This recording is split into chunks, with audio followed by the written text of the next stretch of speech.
UFC 229 was this weekend. It was supposed to be one of the biggest, best cards of the year, and it did not disappoint. It had knockouts from beginning to end. It had crazy fights, fight of the year candidates, and then the ending. Khabib Nurmagomedov did one of the craziest things that we've seen in MMA when he jumped over the cage and attacked one of Conor McGregor's teammates. So I'm going to run through this card and talk about what happened.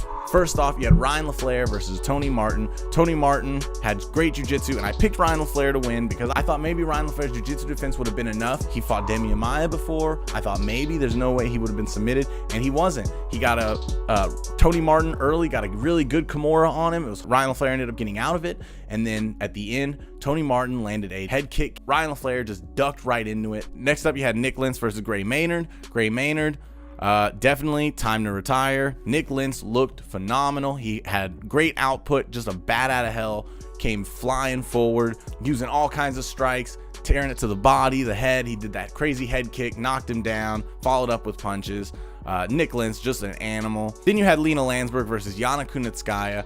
Yana Kunitskaya putting on a really good offense. Great plan where she was using teep kicks, you know, those front push kicks, and jabs to keep Lena Landsberg from moving in too far. Kunitskaya is really tall, so that was great, breaking her defense and, you know, landing all those kicks, land some body kicks, land some strikes. She had good ground and pound when she did get to the bottom, when they did get to the ground, but standing, she just showed she had really great kicking and great strategy.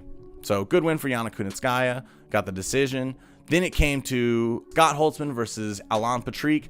Alan Patrick had great jiu-jitsu in the beginning, and then Scott Holtzman dropped him, got on top, and then he slipped into top mount so easy. That means Patrick must have been rocked or something, because for Alan Patrick, a black belt of his level, to get mounted just like that, he must have been hurt. So Scott Holtzman started dropping those elbows and ended up getting the win. Then you had Aspen Ladd versus Tanya Evinger. Aspen Ladd is a great prospect, man. She's 9-0, killer. She came out aggressively, had great boxing, great striking against Tanya Evinger, and when it got to the ground, she had really awesome jiu-jitsu, quick, great timing, especially against someone as good as Tanya Evinger, who has good jiu-jitsu, who has good wrestling. That was a great showing for Aspen Ladd, and can't wait to see where she goes from here. Next up was Vicente Luque versus Jalen Turner. Jalen Turner, a great striker, but this is his first fight in the UFC, and Vicente Luque is just a bit too much for him, too technical, has too much experience, and he caught him, dropped Turner, and I don't know. Turner will be back though. Great fighter, young, fresh. This is his first fight in the UFC. Then you had Pettis versus Formiga. I knew Formiga was an underdog, but I picked him because I thought he had a better grappling game and more of a threat. And he did. He had an awesome jiu-jitsu. Formiga looked great the first couple rounds, and in that last round, got the back mount, got that body triangle, and just kept going for the rear naked choke and held that back triangle. You know, had that backpack position, Demian Maia style, stayed on him the whole time. And I'm really surprised Pettis didn't try for something at the end, try for like a throw or fall back on his back or something, try anything to get Formiga off, but he just kind of stood there holding him in the air. So Formiga got that win. Then to start off the main card, you have Michelle Waterson versus Felice Herrig. Michelle Waterson got the decision over Felice Herrig. She was using those push kicks, those karate leg kicks and the body kicks to keep Felice Herrig from coming in. And then when it did go onto the ground, Michelle Waterson showed really good jiu-jitsu. And if Waterson can string together just a couple more wins, I bet she got a title shot coming up. So that was a good win for Waterson. And then my fight of the night candidate was Derrick Lewis versus Volkov.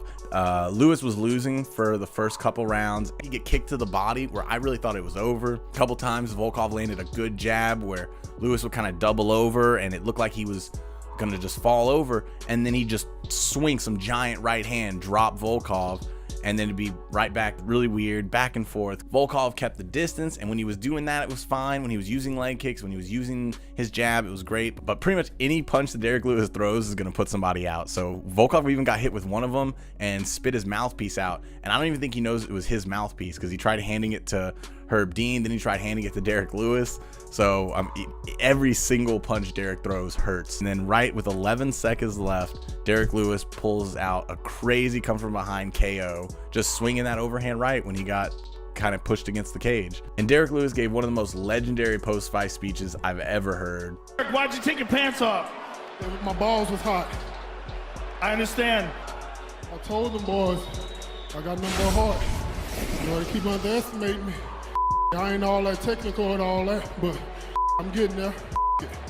I forgot a few hours before the fight, Donald Trump called me and told me I got to knock this Russian out because they're making him look bad on the news. You know, him and Putin, they're talking about USA and this whole. Think about that. I need to sit my black ass down and do some more cardio. What you talking about right now? I ain't trying to fight for no title right now. Not with no gas tank like that. Listen, Derrick, you're one of the most entertaining guys in the sport. Congratulations on an amazing victory, and thank you very much for a really, really entertaining fight. Thanks for having me. Then Dominic Reyes got the win over OSP. OSP looked good in the very beginning, but Dominic Reyes just kept forward, kept being aggressive, kept putting pressure on him. And he dropped OSP a couple times, had him running. And I like what Dominic Reyes does, where when he gets his opponents running, he starts throwing head kicks. He does good combinations of punch, punch, kick. He won't follow up with his opponents too fast. He's not too aggressive, but he just keeps with it, keeps forward, keeps the pressure, and then he ended up getting that head kick KO that dropped OSP. Great win for Reyes. He's on a 10-fight win streak. Definitely needs some new blood like that in the light heavyweight division. He just beat Jared Cannonier, now OSP.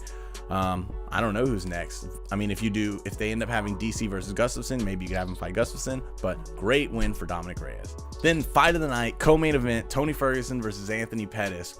Wild fight. Tony Ferguson was throwing head kicks, crazy spin kicks, capoeira kicks. He was doing handstands, all kinds of crazy stuff. And then you saw Anthony Pettis start to open up. Pettis had the cleaner striking. He landed a bunch of crazy right hands that dropped Ferguson, but Ferguson would just do those rolls to roll out of him. He went for a leg lock, I think just to kind of keep the distance. He ended up pulling him into guard. I really wanted to see some jiu-jitsu from him, but that didn't last too long. Came back up, and then you saw Anthony Pettis start to open up his game, and he got excited. You could see him smiling. They were, sticking his tongue out and yelling and stuff. They were getting all bloody. They cut open. Anthony Pettis got his hairline cut open really bad, was bleeding all over. Tony Ferguson got cut. Ferguson even did the Showtime kick, the Showtime punch, where he would do like a Superman punch after running and jumping off the cage, copying Anthony Pettis. Pettis did a handstand kick. One of the most exciting fights of the night, and it ended up ending in a pretty anticlimactic way. Anthony Pettis' coaches called the fight off because he broke his hand. Coaches didn't want to send him back out without a right hand, pretty much his only weapon he had throughout the night. So good call from his coach. I actually really like that decision. Don't want to send him back out there just to get beat up for the third round, but awesome win for Tony Ferguson. I'd assume it's going to be Tony Ferguson versus Khabib next, which leads us to the main event, Khabib versus McGregor. Khabib dominated like he always does. Khabib pushes, pressures against the corner. Once he gets to the cage, dives for those takedowns, then chains together a series of takedowns to eventually get you to the ground. Trap the legs, use that triangle, started scooting up. Then the second round, did the same thing, dominated the same way. Got Conor down when he pushed him against the cage. Conor's coaches were telling him that. His coaches were saying, don't go against the cage, stay inside the black line, stay in the middle of the cage, because when Khabib gets you to the outside, then that's when he starts pushing you against the cage. His takedowns in the middle of the mat have never been that great, but when they get to the cage, he can just chain together all kinds of things to take you down. Change position, or change direction, whenever he wants. So second round, he did the same thing, pulled Conor down. Third round, Conor started to come back, and it looked like Khabib was starting to get tired. But you could also make the argument that he was just trying to save himself for the next round, save a little bit of energy. Eddie Alvarez says you could only wrestle for 15 minutes. It's a 25-minute fight, so you could say that was one of the rounds that he was trying to rest up for the next round, which he came out crazy.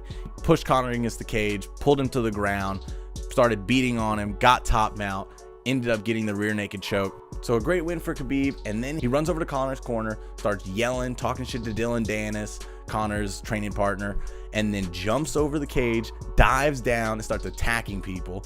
Other Dagestani Russian fighters start jumping into the cage, start attacking Conor. Conor's punching them, they're hitting him. The security's running in, police start going. Things are going crazy in the audience. One of the craziest things that's ever happened in the UFC, definitely.